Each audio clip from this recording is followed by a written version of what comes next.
After 3 long years, the XFL has finally returned. Hello and welcome to the XFL Preview Show. My name is Zach Bischoff, and I am joined to my right by my co-host. Let me unmute him. Oh, he is unmuted. Go ahead. Danny Shanholzer. All right, Danny, to lead off today in 1 minute or less, your thoughts on the XFL returning for a third time. Yeah, Zach, I like that we're getting right into it, man. Yeah, man. I mean, us Americans cannot. We like our football, right? So, just real quick here, I'm really excited. The XFL, not really sure quite what to expect here. Guys, Dwayne Johnson advertised it as a league for the journeyman of the pro football scene. So I think that'll be. It's just gonna be very interesting to watch. I think that the field is very wide open, man. That's for sure. All right, and my thoughts in 6 seconds. So, the XFL obviously returning this weekend, February the 18th will be the first day of kickoff. And after I watched the XFL, I watched every game leading up in the 2020 edition of the XFL, and it was the thing like we'll get into this, but I'm very excited for it to return and have some of the most of the old teams and a couple of new ones. That will do it for the lightning round of our of the XFL returning. Now we can actually pace ourselves and actually talk a little bit. So the XFL, as we said for a third time now, is returning this weekend. The 18th of February. Well, spring football to me is I could pose this question to you, Danny. I'm going all over the place. I knew doing like because we're trying to do shorts content here. That's why we did a lightning round there real fast. But your thoughts, seeing that the USFL, the USFL success and was able to complete a season this past spring. What are your thoughts on if you think the XFL will complete a championship or complete a full season this time around? Yeah, Zach. And you make a very good point about the USFL and kind of I those two leagues are kind of going off each other. With that same idea of obviously you got the NFL, which is the premier league, and then kind of offshoots of that.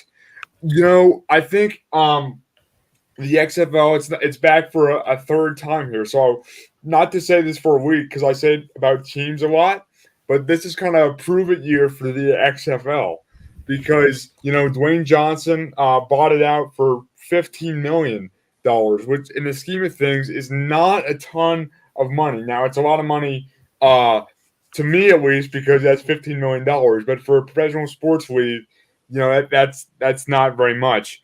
But yeah, man. I mean, I'm really excited to kind of see what it is because again, it's really wide open. You got teams like the DC Defenders, man. I think, and we'll get into teams more specifically, but I would say they're kind of a dark horse, man, because they had a ton of success the last year that the XFL the last XFL season, and from what I've been reading up, they kind of are the dark horses. Curious to your thoughts on that, Jack.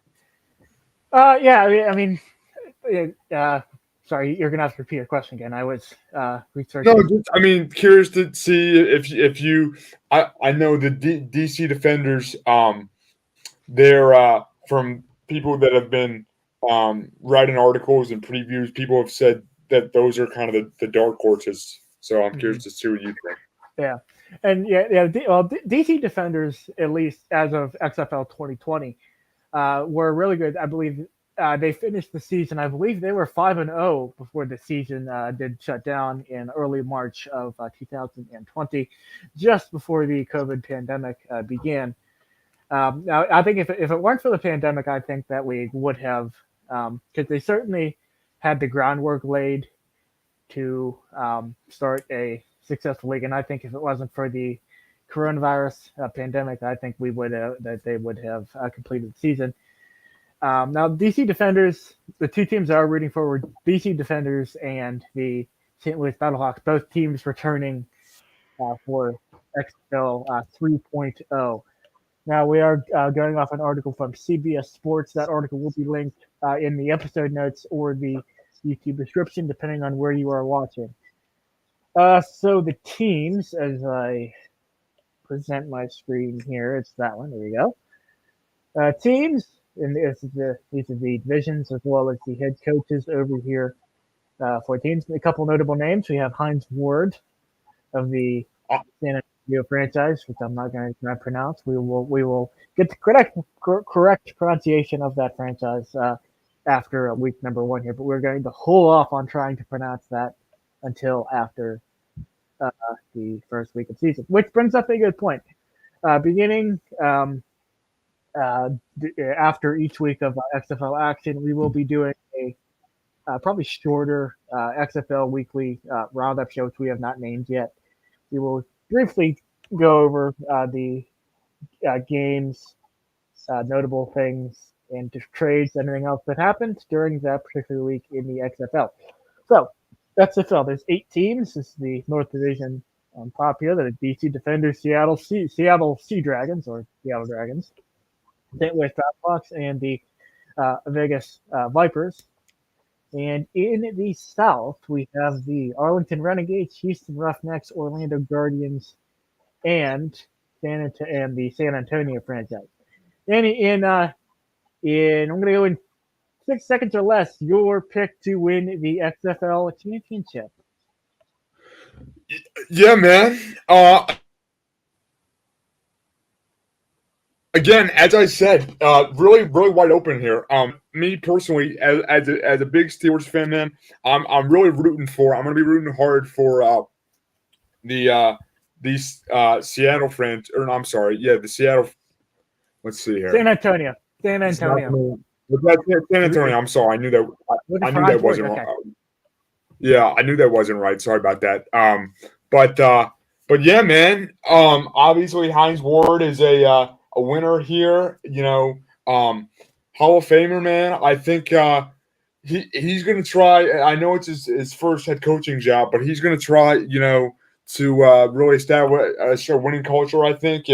And again, I keep saying this, Zach, but I really think it's wide open. And it's the teams with the, because I feel like everybody has the similar amounts of talent, and we'll get into how the rosters are kind of made up. But everybody has similar amounts of talent. I'm going to be looking to see if Hines Ward, for example, can kind of get his guys on the same page. All right, so you picked the San Antonio franchise to win the XFL title. I, on the other hand, will pick the St. Louis Battlehawks to win the XFL title.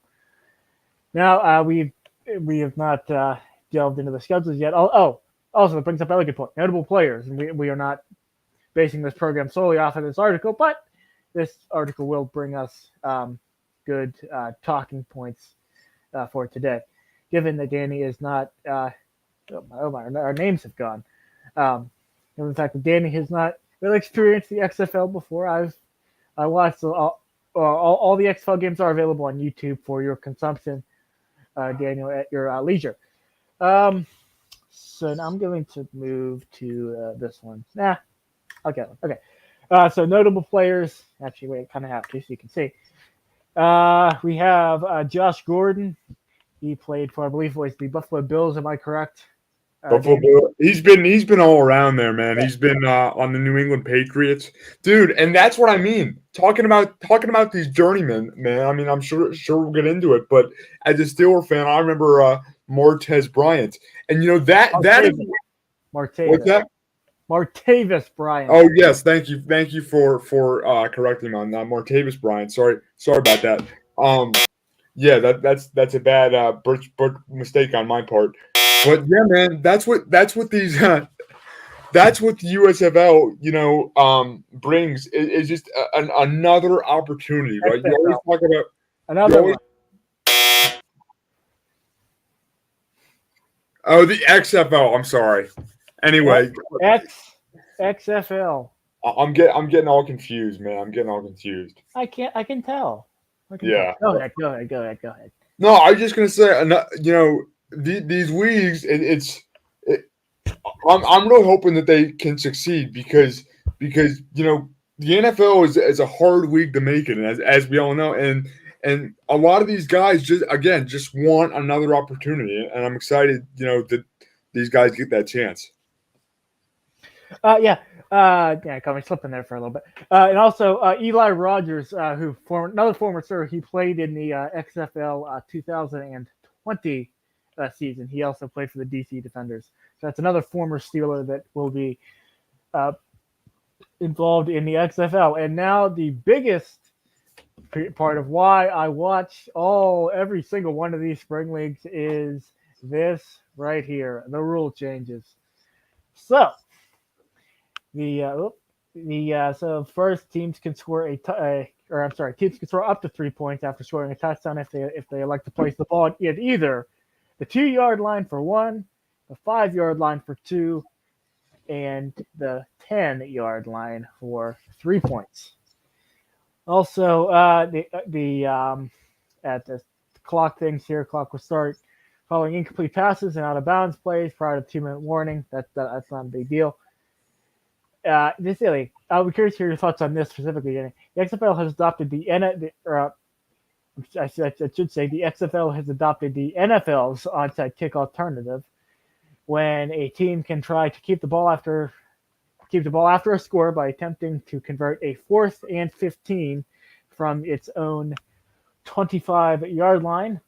Also, teams can complete a double forward pass as long as first completion does not cross the line of scrimmage. That seems to be standard across many of the spring football leagues that we see around football.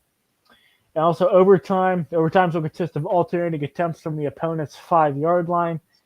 Each team will get 3 attempts or until a winner is declared. I like your thoughts on, the play clock. The play clock will be, I believe, 25 or 30 seconds in the XFL. So that should lead to an increased pace of play. Anyway, Danny, your thoughts on these, on both the XFL onside kick alternative and the XFL overtime period? Yeah, man, for sure. And I really think long-winded there. I apologize. No, we're switching roles, Zach. I like that. Usually, now I know how you feel when I'm blabbering all the time. But yeah, no, I mean, these rule changes, right, are the things that make spring football leagues exciting, man. And I personally really like that. Instead of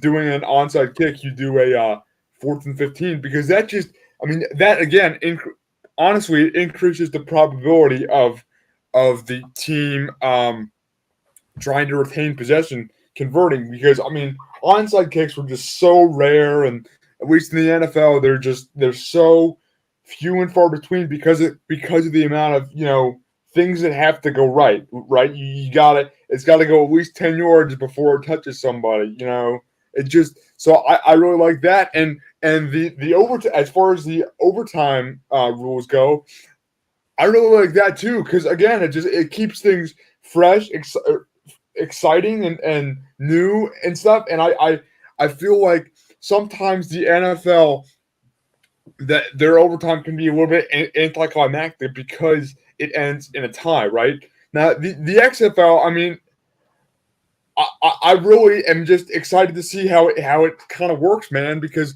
like you said, it's a new thing.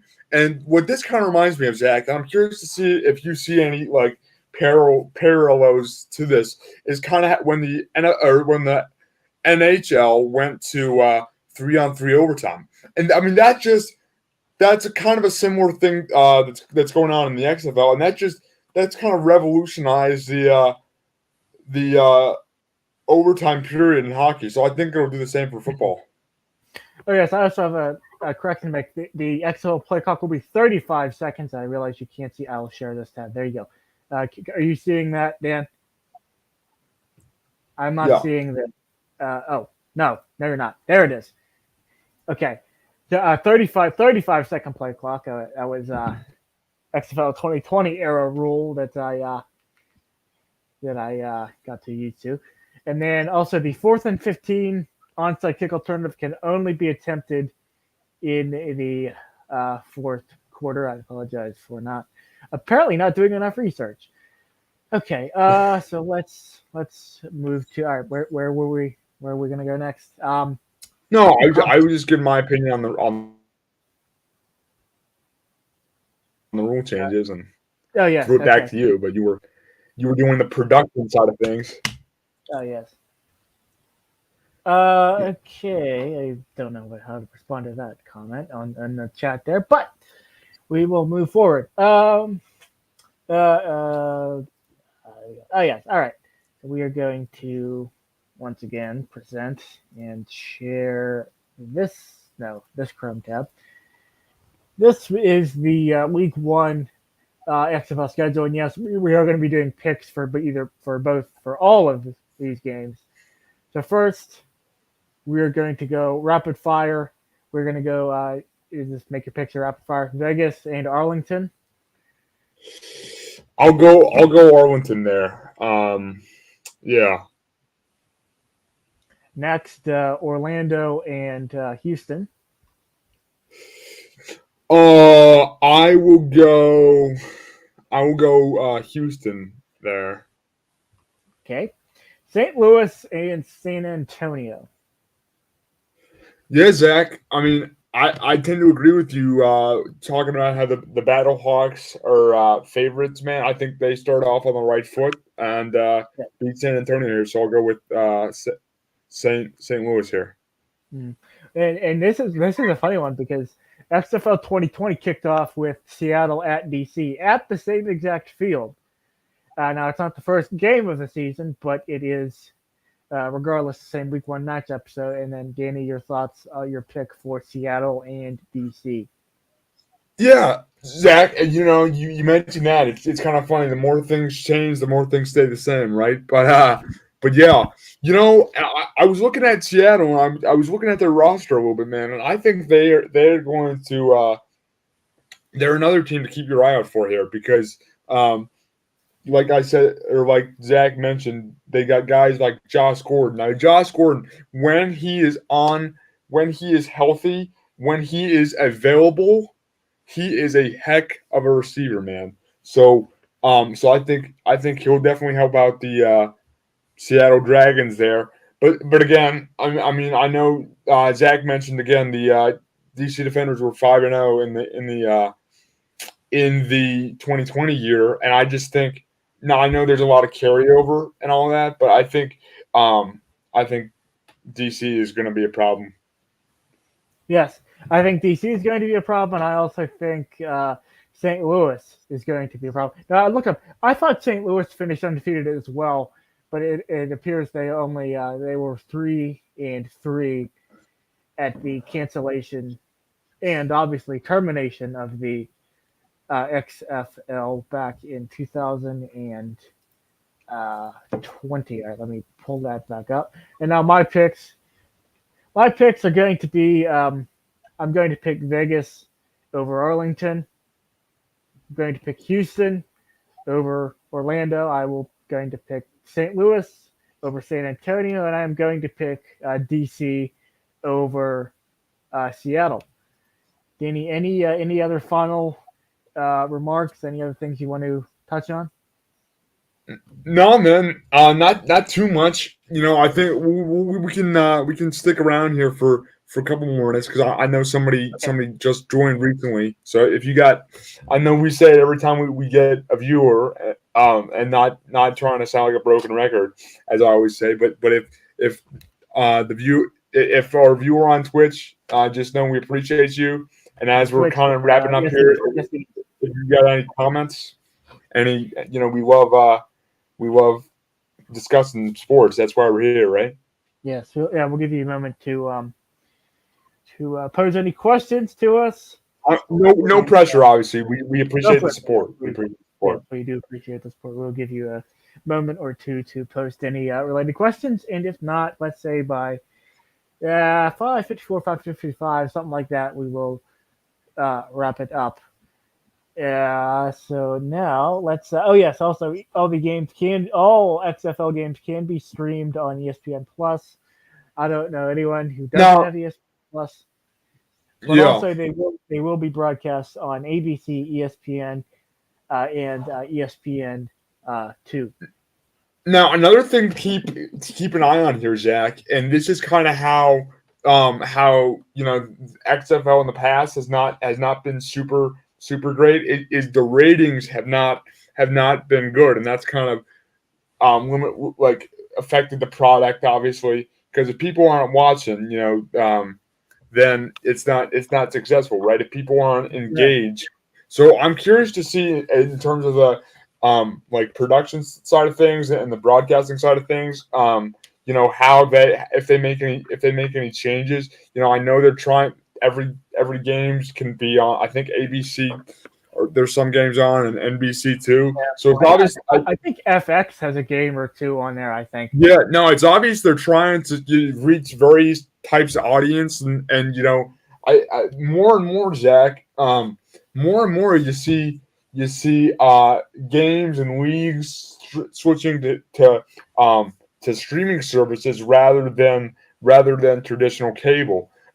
So I mean that's something that I've been just because that's something that I've been Yeah. very intrigued to watch. Because again, if people aren't engaged uh, in the league, then it's not going to succeed, right? But I think I'm excited because you do got guys like Heinz Ward, like Dwayne Johnson. I mean, Dwayne Johnson.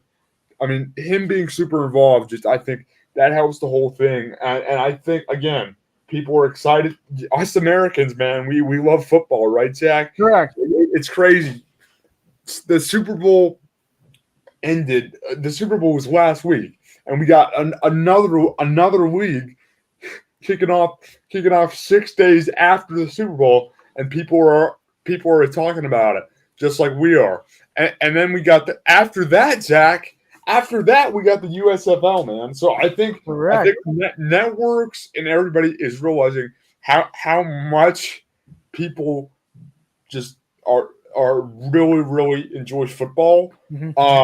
And again, man, I think that we'll see kind of how it kind of develops here because obviously going on a third time, but we'll see kind of how it develops, man. Because um, I'm very excited to see that because again, you got guys that we know of. It's not just these guys that are on the USFL are studs, man. They just Correct.